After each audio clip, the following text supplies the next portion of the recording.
You're listening to The Foundation of Wellness, a refreshing take on diet and lifestyle, with Jessica Dogert, a registered dietitian nutritionist, and Marisa Moon, a primal health coach. Hey you guys, my name is Jessica and I'm a registered dietitian nutritionist, and you can learn all about me at my website, jessicadogert.com. Hey everyone, this is Marisa Moon. I'm a certified primal health coach and I'm the food blogger from mylongevitykitchen.com, and my coaching website is marisamoon.com. So today we are recording episode 25, and this episode is all about nutrition myths that we want you to stop believing right now. So here's the deal, you guys. Nutrition myths are everywhere. And this is mainly due to the fact that nutrition is a beyond complicated and fairly new science. So what happens in a lab, it doesn't always translate into real world recommendations. For example, mice were less depressed after they were fed probiotics, but that doesn't mean probiotics are suddenly promising treatments for anxiety and depression. There can be a million other factors when it comes to humans. So what else are you eating with that probiotic? What other habits do you have that affect depression? It's seriously so complicated. And on top of that, science is constantly changing. We used to think that low fat was what we wanted when purchasing things like yogurt or dressing, but now we drink bulletproof coffee, we favor eggs and bacon over oatmeal and berries for breakfast, and we even dip our veggies in guacamole or tahini. It is a complete 180. And it's very overwhelming, we know that, and that's why we are here to bust these nutrition myths for you.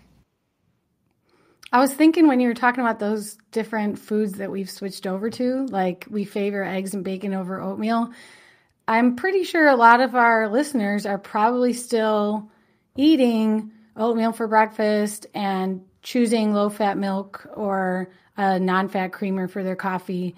And these are hard changes to make at first, and you still might not even realize why we're saying what we're saying. We have some great episodes on eating healthy fats, and I can't recommend those enough.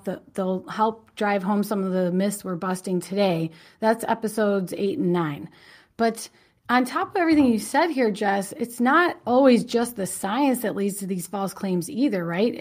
It's false headlines in the media. People just want to create headlines that catch our attention and make us click. And then there's all these dogmatic dietary philosophies and the bloggers or internet gurus and even doctors who make these dramatic claims, which this is really big in the vegan world and in the paleo world. And they make these huge claims, like on one website starts it all. One person makes a claim that supports their belief system, and then everyone starts sharing that as if it's the truth, and no one actually does the research to find out if it's true or not.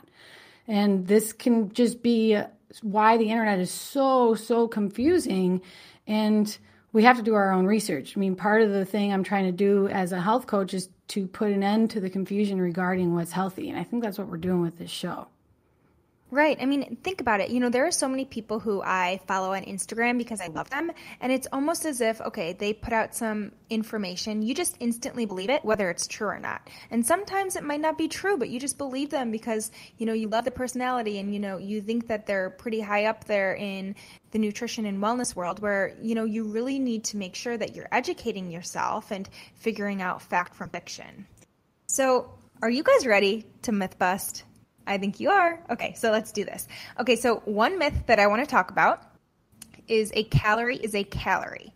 So not all calories are actually created equal, and simply counting calories and staying within a certain range, it may not actually lead to weight loss. So one study from Sonoma College found that when healthy women ate meals that were similar in carb, protein, and fat content, they burned about 50% more calories when they consumed whole foods versus processed ones. So basically, 300 calories from a blueberry muffin loaded with sugar and refined white flour is not going to be the same as eating 300 calories worth of sprouted oatmeal topped with blueberries and nuts.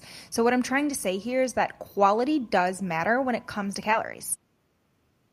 Yeah, I see what you're saying with the comparison for a muffin with berries and oatmeal with berries, because they're both grains that might in this setting of the scientific study have the same amount of carbs, the same amount of sugar, and the same amount of protein, same amount of calories. And then it's incredible that they would have different results and burn more calories when they consume the actual whole foods instead of the one that's totally processed.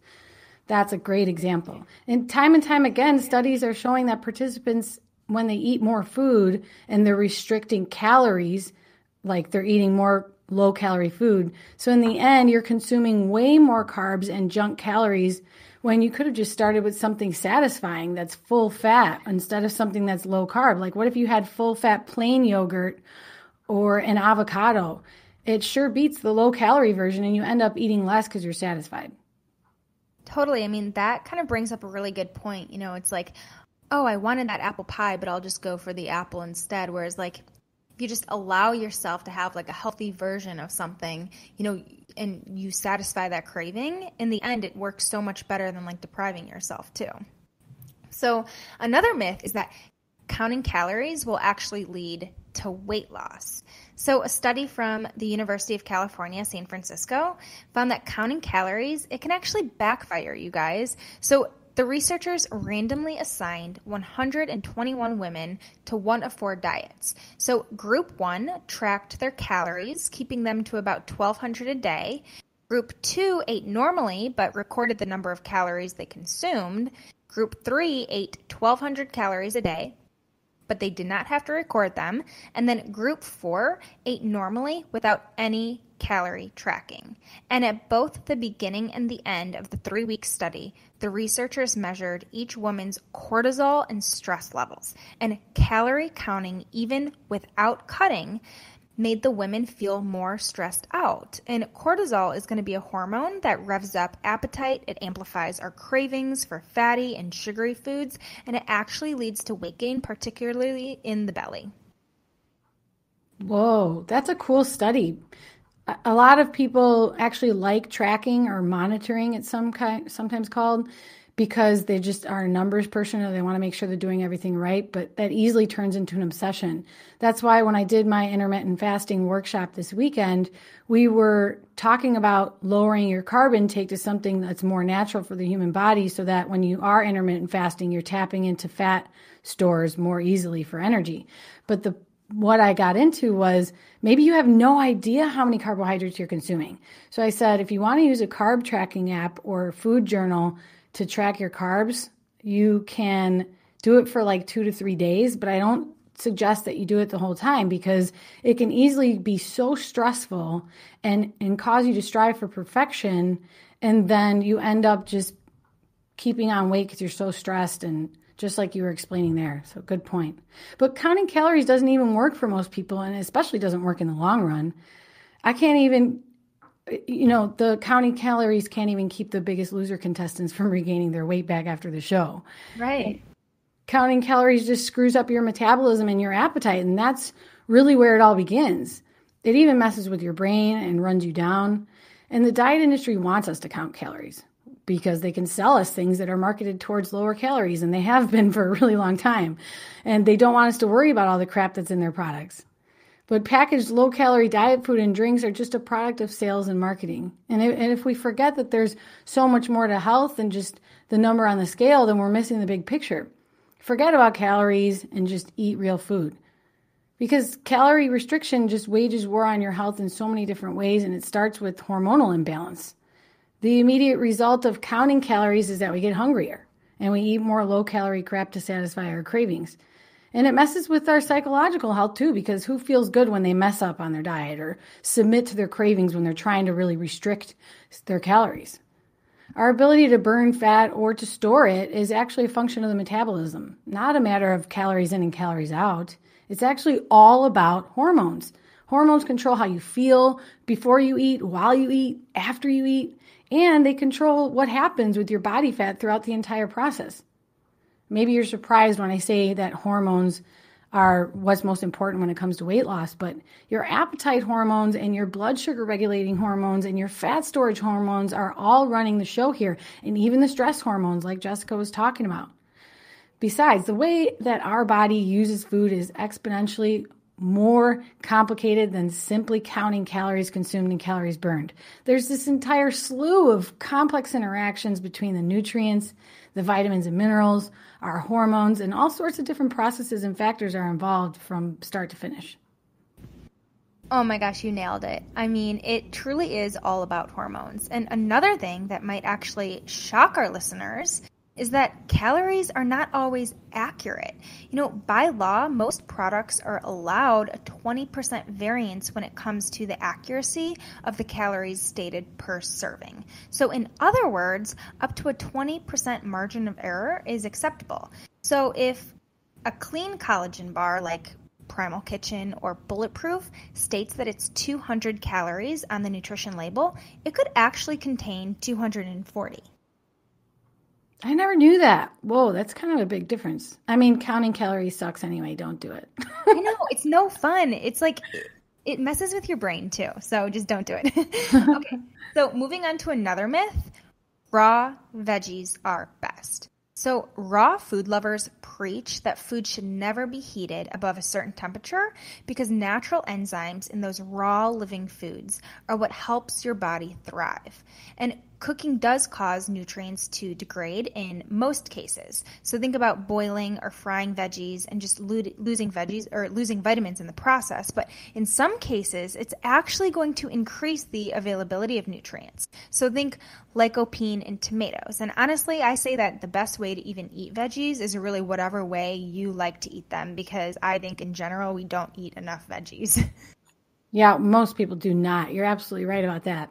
What comes to mind is that starchy vegetables like potatoes, sweet potatoes, and winter squashes, they have to be cooked. I mean, not in every case, but they almost always do. And then when you cook and cool these starchy vegetables, you get this resistant starch or resistant fiber that actually contributes to colon health and safer blood sugar levels.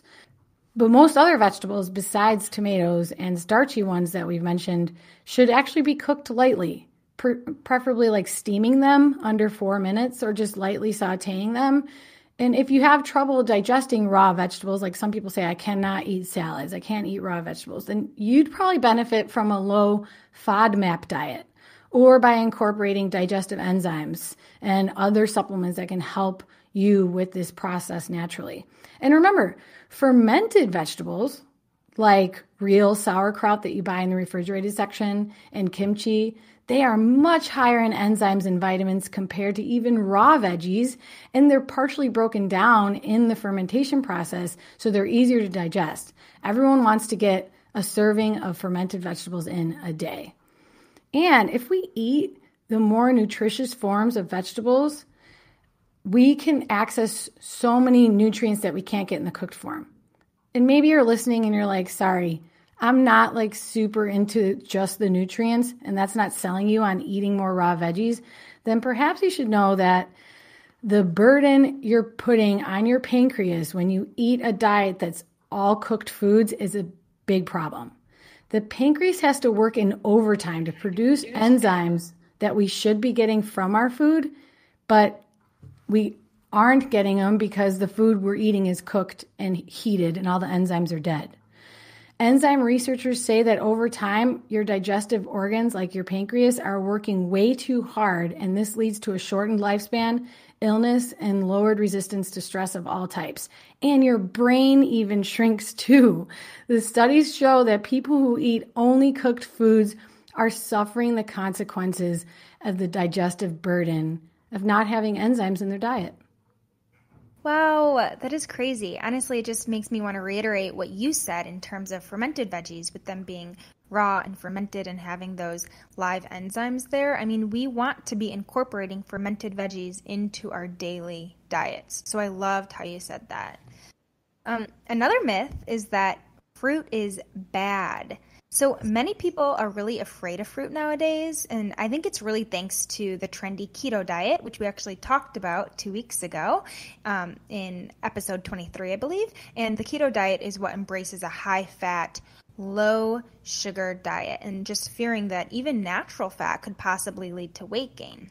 But natural sugar, even natural sugar, you mean, right? Yes, thank you so much for correcting me. Natural sugar is what will lead to weight gain, but fruit, it's actually loaded with antioxidants and water and fiber, and its naturally occurring sugar is way less concentrated than other sweet foods. And here's a perfect example. So 1 cup of strawberries, it naturally contains about 7 grams of sugar, which is very low and keto friendly, compared to about 17 grams of sugar in a tablespoon of honey.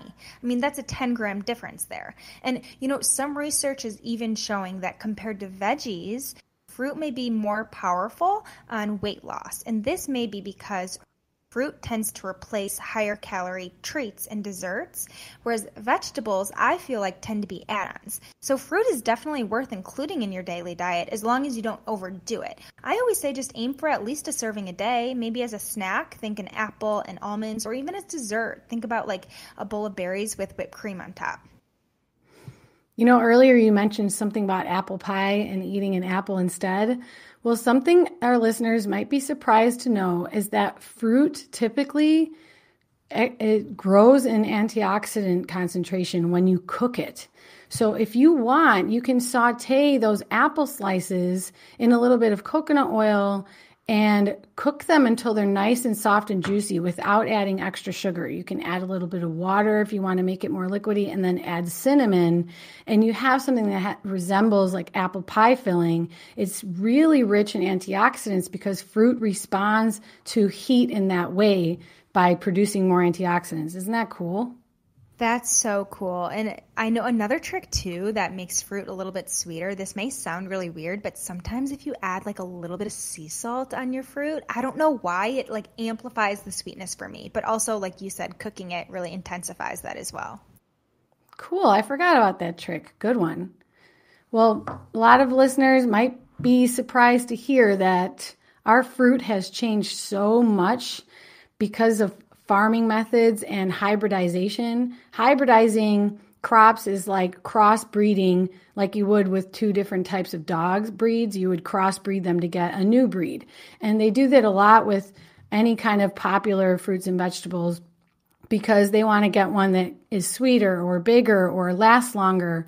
And they do that with fruit for sure. Now, you think about a banana, when you go to tropical countries that have them growing on those little tiny bunches in the palm trees, those short bananas that you can get are actually like resembling more of what the original bananas were like. And the original bananas, like throughout history, had these giant seeds in them, and they were really small and fibrous, and you really couldn't enjoy them. So over time, they hybridized and crossbred so we can get this long, super huge and sweet banana like we know today.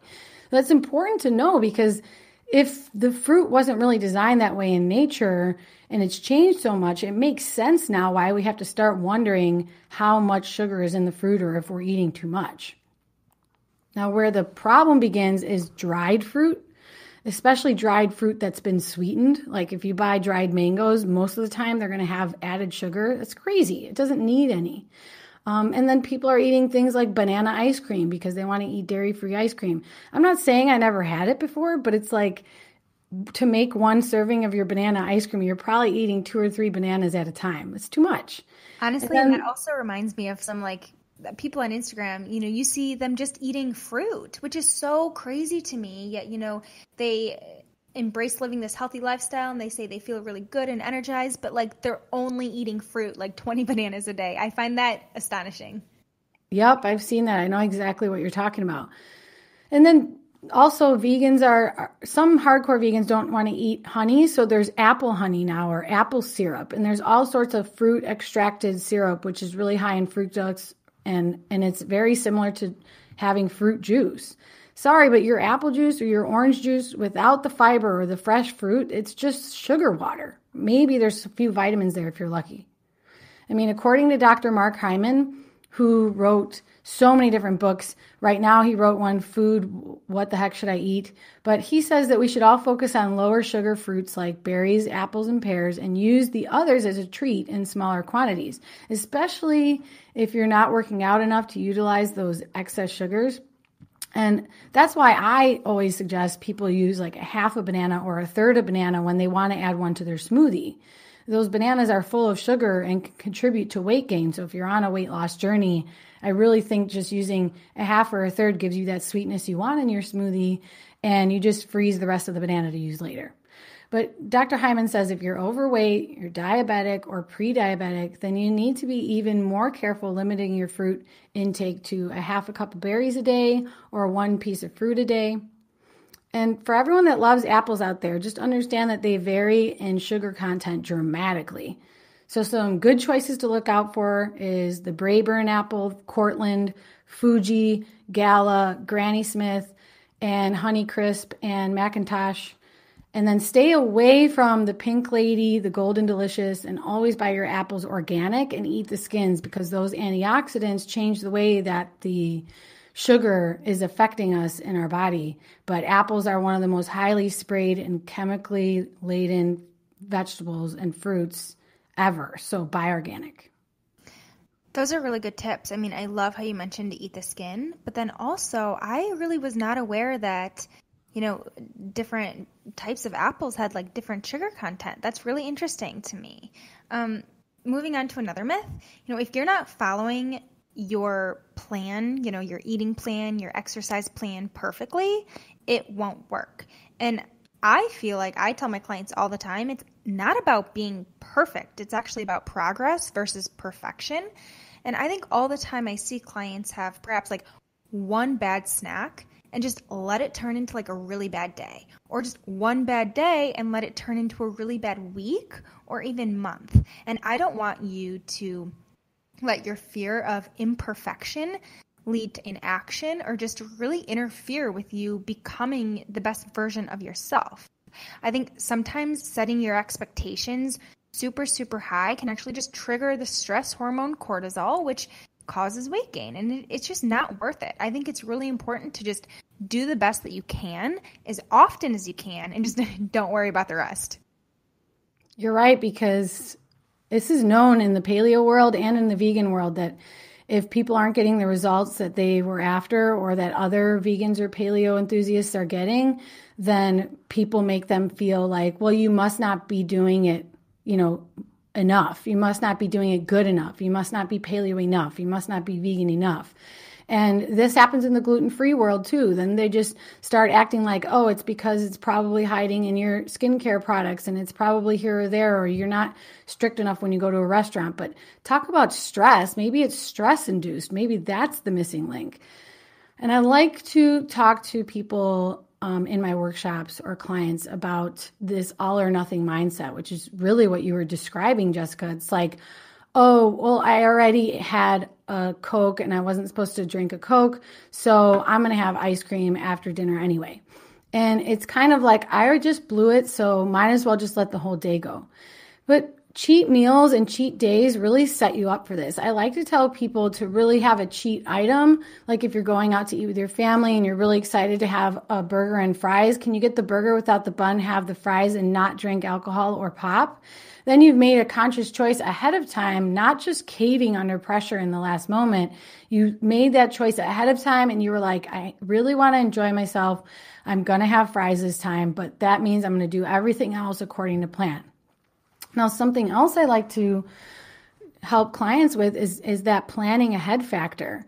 Because if you just wait until you surrender to the craving or to the moment, then you're usually feeling disappointed in yourself. And one of my clients that I recently coached had so much success with this. He would really have this weakness for cheesecakes and tarts, and it was just a regular routine of his to pick them up. And I suggested that he try to schedule a day each week to look forward to it and to have it.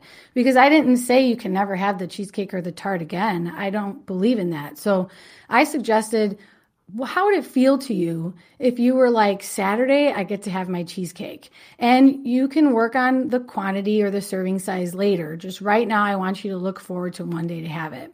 So he told me that after a full week of working out, he made Saturday the day that he'd have a slice from Whole Foods. It made him feel a little better because it was from Whole Foods. He thought maybe it wasn't filled as much junk. And he ended up only eating a couple of bites, and he felt really guilty because he read the amount of calories when he finished it. And he was like, whoa, It's 470 calories, and I work so hard right now at the gym to burn 470 calories. He's like, so that scared me. I didn't even want to finish. I threw it away. But he said he still had the cravings as time went on, so he knew he needed a solution. And he found a vegan cheesecake made by a local baker that they sold at the Whole Foods by him, and it only had 279 calories. And so every Saturday now he buys one slice of his vegan cheesecake, and it lasts him over 2 days so he can really savor it, and he really cherishes that moment. And he doesn't do a cheat day. He just does this cheat snack, and it's something he really looks forward to. And if he has a cheat meal, it still keeps pretty close to the guidelines of the healthy diet. It's not like everything is out the window. So I just wanted to share that experience. I love that story. It actually reminds me of, this restrict binge cycle that I see so many clients do. It's like, if I restrict myself from that cheesecake, I'll eventually binge on it. So I really like your approach in just allowing your client to have it once a week, because then they're not going to, they can have one slice, it's a moderate portion, and they're not going to end up, depriving themselves, which will lead to binging later on in the future. I love that. Moving on to another myth. So citrus is going to be the best source of vitamin C. And while citrus is really an excellent source of vitamin C, actually a bell pepper is going to come to the top. So 1 cup of chopped raw red bell peppers actually packs about 300 milligrams of vitamin C, and that's about 100 more than a cup of orange juice. And other good sources include broccoli and Brussels sprouts and kiwi and pineapple. And here's an added bonus. So adequate vitamin C intake is actually going to help with weight loss. So a low blood level of vitamin C, it's actually been linked to having a higher BMI, body fat percentage, and waist circumference compared to people with normal levels. And a study from Arizona State University found that vitamin C status might actually affect the body's ability to use fat as fuel source during both exercise and at rest. I mean, I can't think of a single reason why somebody wouldn't want to supplement with vitamin C, because it's very unlikely that we're getting enough from our daily diet. And vitamin C is killed by heat, so you have to eat those bell peppers raw every day and not cook them. A lot of people cook them, I'm pretty sure. When I look up certain vitamin needs, I usually go to the Perfect Health Diet by scientists Paul Jaminet and Shu Ching. And Paul Jaminet says that it's dangerously easy to become vitamin C deficient in our modern hurried world. And the consequences of chronic vitamin C deficiency are really devastating, but insidious, since the negative effects accumulate gradually and a deficiency can persist for years before you even know you have one. And for those who do not eat large amounts of vitamin C bearing plants like the raw bell peppers Jessica suggested, you're actually going to see significant benefits from supplementing with 500 milligrams a day, and it will do no harm. So that's why the Perfect Health Diet authors recommend that most people supplement with vitamin C. And the deficiencies are no joke. It can include a tendency toward cavities or fractures, hair and tooth loss, bruising, bleeding gums, muscle loss, or difficulty gaining muscle. And it can slow down wound healing and joint pain and swelling. And severe vitamin C deficiency results in death unless it's remedied. And he says that optimal vitamin C intake is probably far above the RDA, the recommended daily allowance. And healthy young people need to supplement with at least 400 milligrams per day. There is actually no known toxicity to vitamin C, only a matter of bowel tolerance. Like people who take too much vitamin C will usually get diarrhea, but it's not dangerous for you. The only thing that we know is that cancer patients may want to proceed with caution before supplementing with vitamin C because it affects chemotherapy and certain treatments. So that is something to keep in mind when we're talking about vitamin C. Wow. Yeah. So definitely eat your broccoli, your bell peppers, your Brussels sprouts, a little bit of kiwi, pineapple, and consider supplementation because those symptoms are really scary. Another myth is that eggs are actually really bad for you and they raise your cholesterol. So, I mean, I hate this statement just because eggs, they are jam-packed with nutrients. So they're going to be 6 grams of protein and 5 grams of fat in each one. And the combination of fat and protein is going to promote satiety. And you definitely do not want to discard the egg yolk. It's full of essential fatty acids like DHA and choline for brain health and lutein for eye health. And eggs, it's true that they're high in cholesterol, but research is showing that foods high in cholesterol don't necessarily raise cholesterol levels in your blood. And what does raise the dangerous cholesterol and causes plaque in your arteries, that's going to be eating a lot of sugar and fried foods. Right. I mean, there's this rigorous randomized control trial that was published in the American Journal of Clinical Nutrition that found that eating a dozen eggs per week had almost no effect on cholesterol levels whatsoever. And that's not the only study. There are so many studies like that. And in 2015, the USDA panel of experts finally acknowledged that their recommendation against dietary cholesterol was not supported by scientific evidence and that it should be dropped from the dietary guidelines. Now, interestingly enough, our bodies produce cholesterol naturally without food because it's so vital to our health. That fact alone tells us that taking cholesterol through cholesterol-rich foods in our diet, like eggs, is not going to be something that's unhealthy. It's vital to our health. And when you're talking about all the myths about the cause of dangerously high cholesterol and to think that that actually comes from cholesterol-rich foods, you said it, Jess, vegetable oils and seed oils and trans fats, powdered creamers that you use for your coffee, and hydrogenated fats of all kinds are going to increase dangerous cholesterol levels and cause that plaque to build up in our arteries. It's not the cholesterol that's in our food. Yeah, exactly. So I'm going to keep eating my eggs and, the red meat and things like that because I do not fear cholesterol at all. And you said the yolk, Jess, and that's really important for people to understand. They may not realize the yolk is actually the food for the baby chick to grow. It's not the baby chick like some people think. The egg white is just to protect them, but the yolk is their food while they're growing and hatching. Yes, I love that. Another myth is going to be that, healthy food doesn't taste good.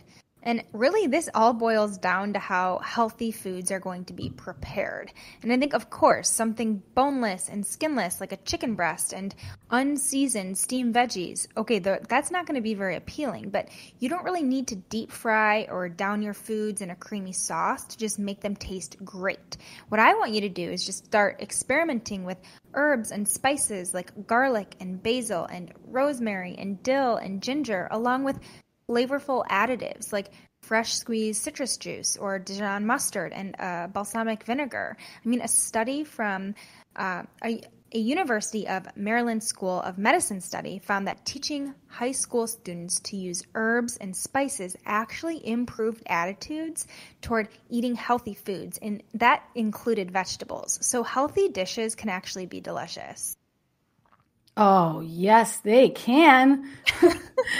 This is probably the second most common reason that my clients have trouble adding vegetables into their diets. I mean, the first reason is that they're not willing to put in a bit more time and cooking or prepping their meals, which comes along with adding more vegetables to your diet. But the second reason is that they don't know how to make vegetables taste good. They don't know how to cook them. They don't know how to season them. And their family doesn't like eating them, and it makes them feel like crap because the vegetables that they make taste yucky. So I'm going to just leave you guys with my favorite shortcut that I just learned, and it might blow your mind. Shout out to my cousin Andrea, who taught me this one. You can actually roast frozen broccoli, and it tastes amazing. So here's the secret.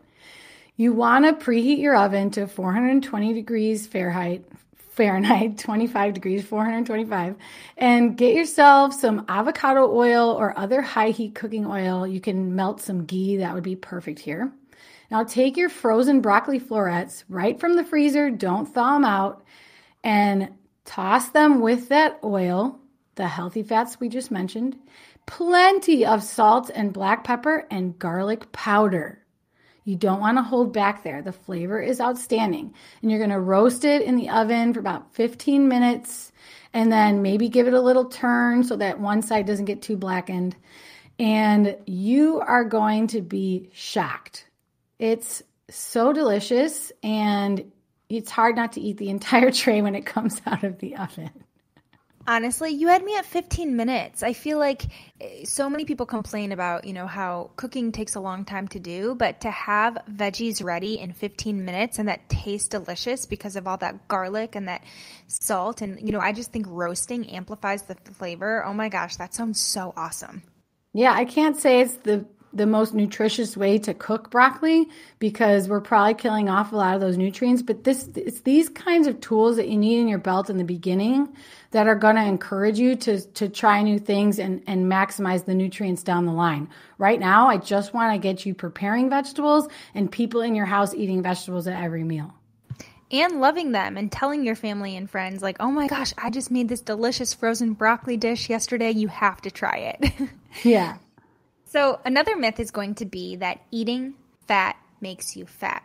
You guys, fat does not make you fat. So eating fat is actually going to help your body absorb the fat-soluble vitamins A, D, E, and K. So you want to load that big leafy green salad with things like avocado slices or, of course, a drizzle of olive oil. And what's really cool is the fact that fat also burns fat. And it may not make sense to you, but dietary fat is actually going to help pull stored fat out of your cells to use for energy. So eating fat is going to boost metabolic health, and it's also going to help break down stored fat to get it out of your system. And fat's going to be your preferred energy source. So if you're just hanging out, sitting on the couch, fat is going to be the fuel that keeps your eyes blinking and your heart beating. And what I love is the fact that fat's really satiating. It keeps you full. And that's because fat has complicated double bonds. And that requires a lot more time to break down in your stomach and just travel into your blood. So in turn, like I said, it keeps you really full and satiated.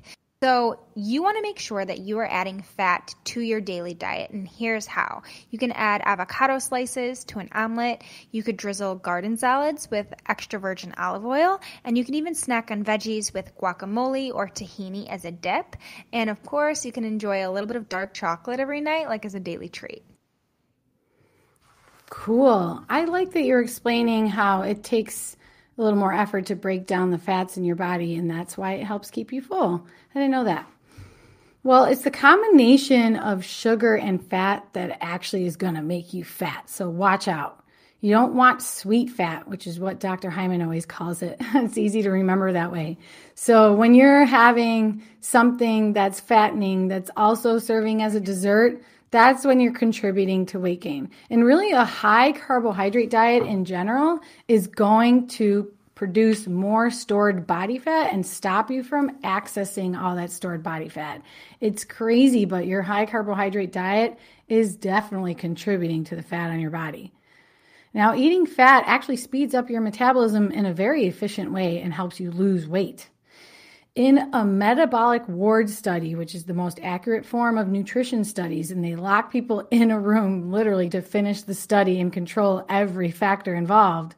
This was published in the Journal of American Medical Association. They saw that when participants were on a high-fat and low-carb diet, they burned 300 more calories per day than those same people did when they switched to a low-fat, high-carb diet. And the same thing happened to another group in reverse. The high-fat diet also produced the biggest improvements in their blood sugar levels, their insulin response, triglyceride levels, HDL cholesterol, and other cardiovascular health markers. Now, there have been many more studies producing the same results, which really starts to flip that conventional wisdom on its head. Eating fat doesn't make you fat. Oh my gosh. I mean, you convinced me right there. Just eating a high-fat, low-carb diet is actually going to burn 300 more calories a day than a low-fat, high-carb diet. I mean, it's almost like who needs to hit the gym to go burn off calories when you could just eat a high-fat diet? Another myth, though, is that, you should use vegetable oil. And what I want to let you guys know is that vegetable oils don't even contain vegetables. So think about corn oil or soybean oil or canola oil. They have the title vegetable oil, but they're not even made of veggies. They're really made from seeds using extremely high heat and a process that leaves the oil damaged. And even if they don't use heat to process, like cold pressed or expeller pressed, they are damaged on a molecular level. So vegetable oils, leads to free radicals, which leads to damaged cells, which then leads to cancer and premature aging and Alzheimer's disease and heart disease and so much more. So you want to replace those damaging, dangerous oils with really healing, healthy fats like grass-fed butter and coconut oil and avocado oil and olive oil, which are all super supportive of your metabolism and your brain power and just overall longevity. Yeah, this is another spot where we should recommend that they listen to those 2 episodes we did, number 8 and number 9, because it'll really help you understand more about vegetable oils. But here's the gist of it. Vegetable oils are really cheap. They're cheap to make and cheap to sell and cheap to buy. Why? Well, oils from corn, soy, cotton, and canola crops are extracted through this chemical-filled high-heat process, followed by a process of deodorization and further refinement to remove odor and impurities. And in the words of Liz Wolfe, a nutritionist who wrote Eat the Yolk, she says, processing means profits, profits, profits. Ooh. The process of getting soy oil from soybeans, for example, requires solvent extraction, degumming, bleaching, and deodorizing, followed by more processing to keep the rancidity-prone oil from spoiling before it even leaves the factory.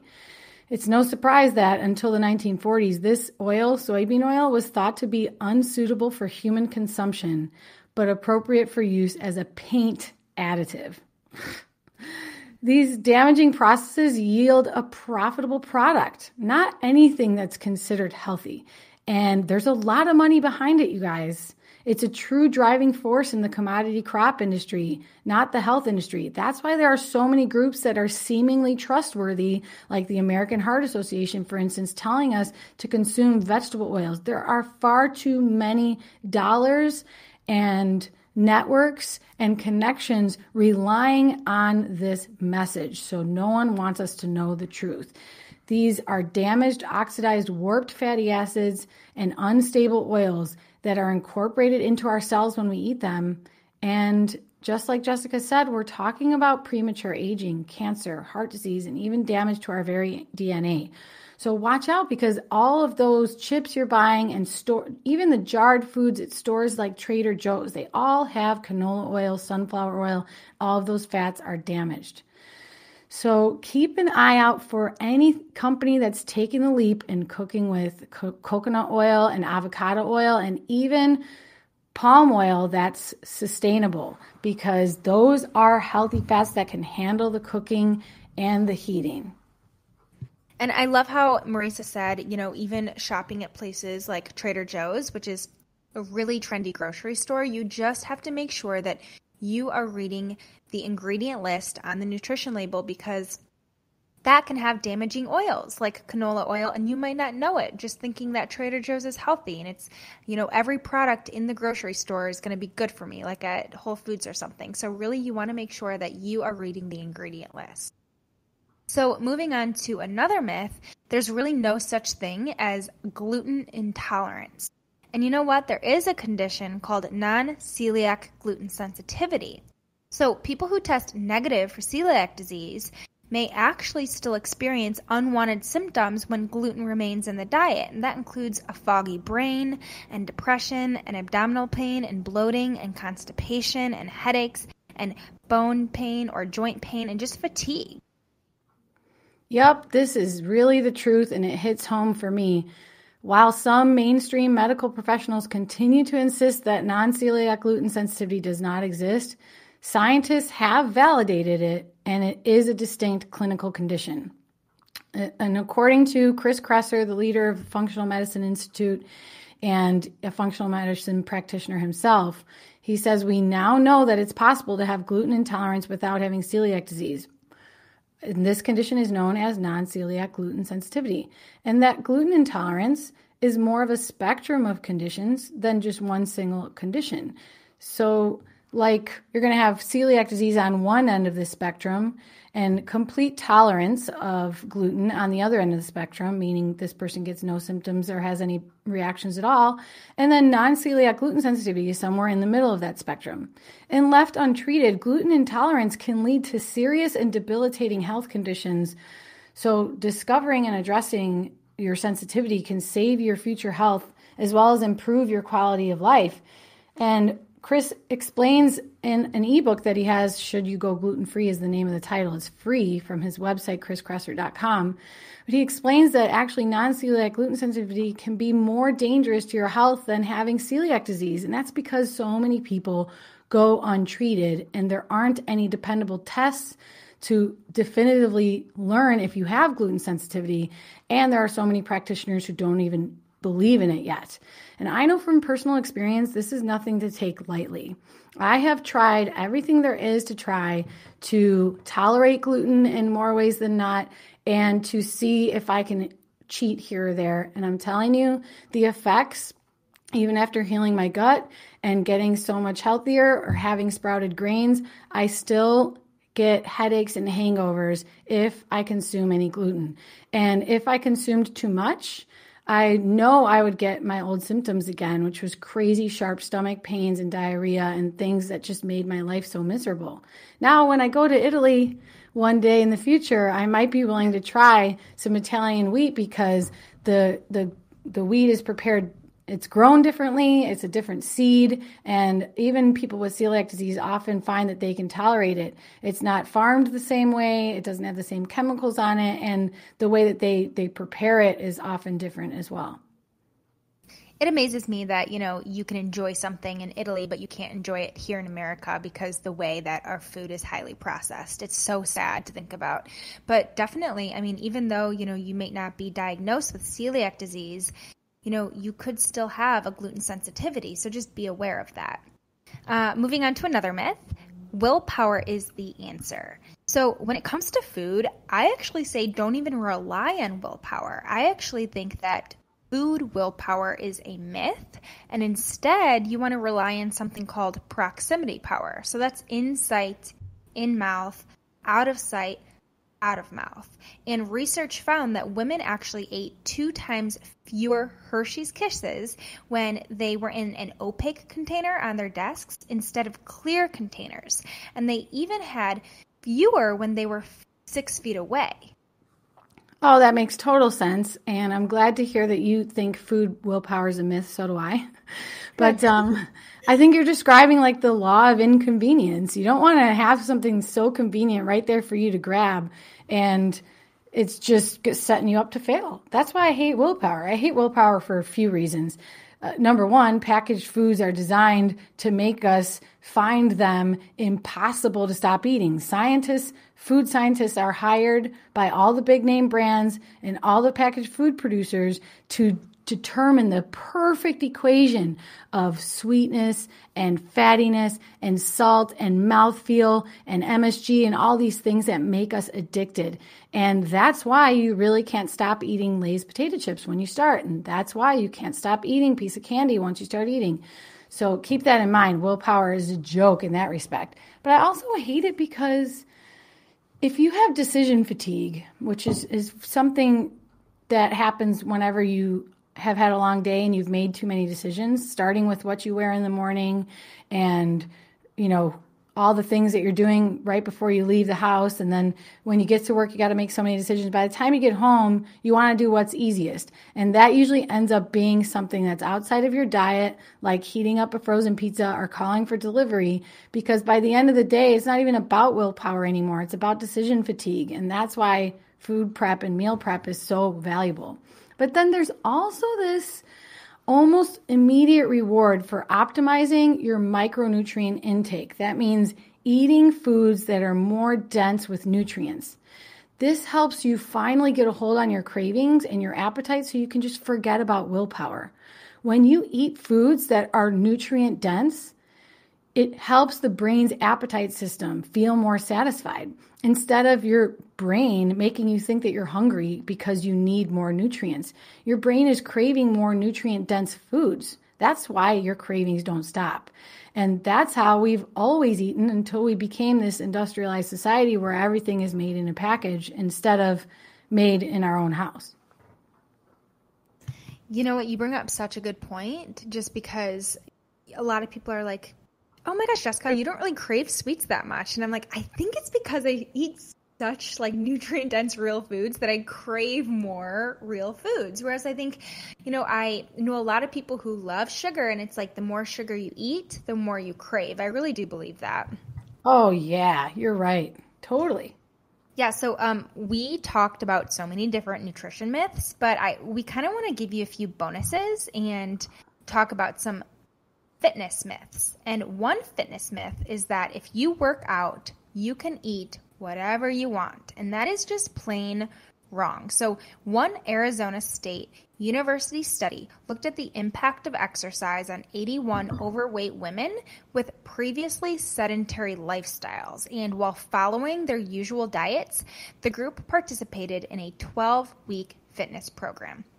So researchers found that while the women were fitter after the 3 months, there was no noticeable weight loss, and 70% of the women actually gained weight.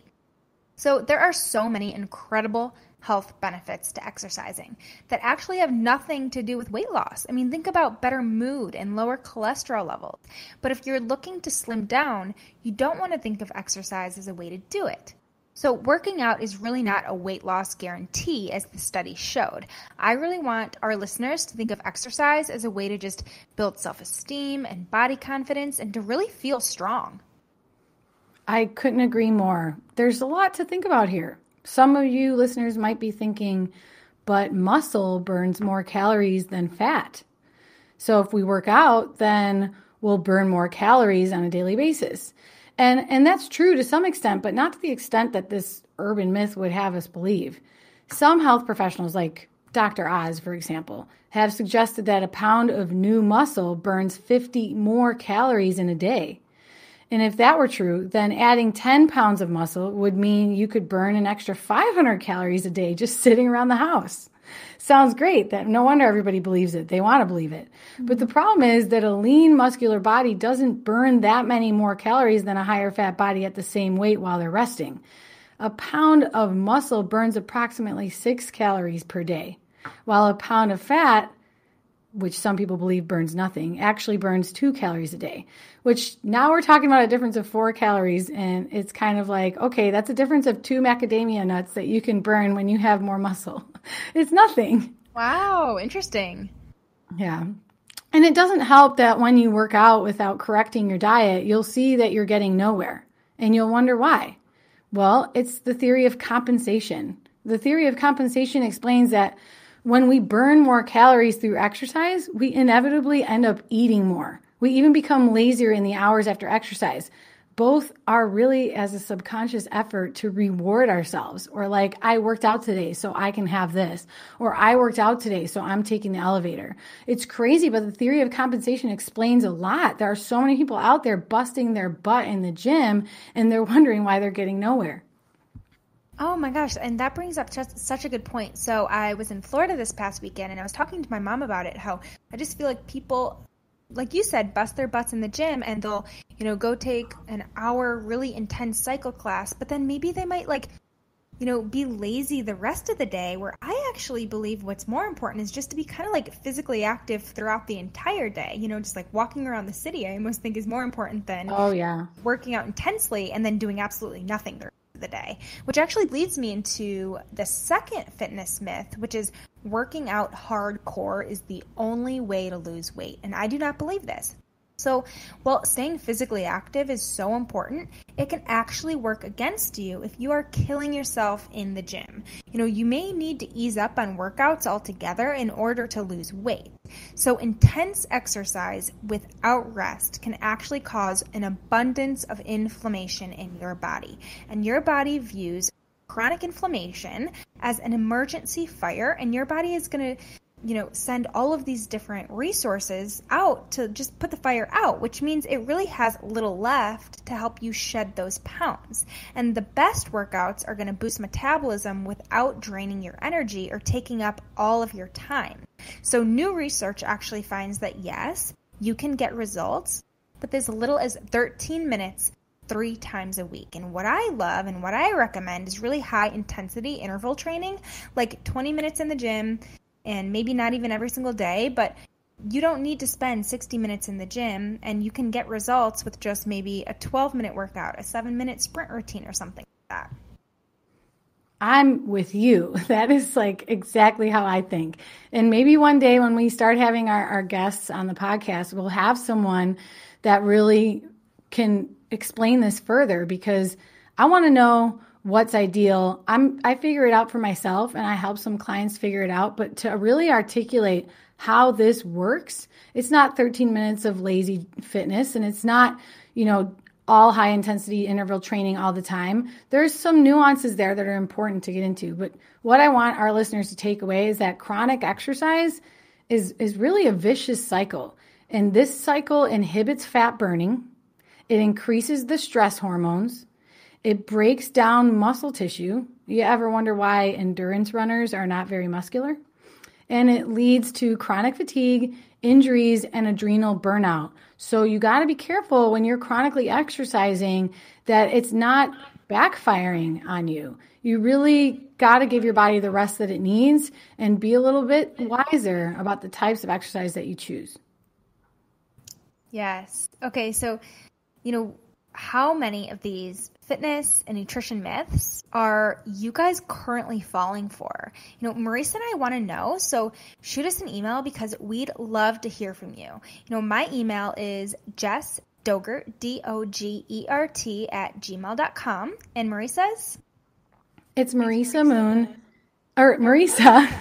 at marisamoon.com. So Marisa's like Marissa, but with one S, Marisa, Marisa at marisamoon.com. And Jess, we should tell them to come talk to us on Facebook. We're the Foundation of Wellness podcast. You can send us a message on there, comment on our page. You can even join my Facebook group. It's called the Traditional Foods, Diet, and Lifestyle. We love hearing from you, so please leave us a review or start the conversation.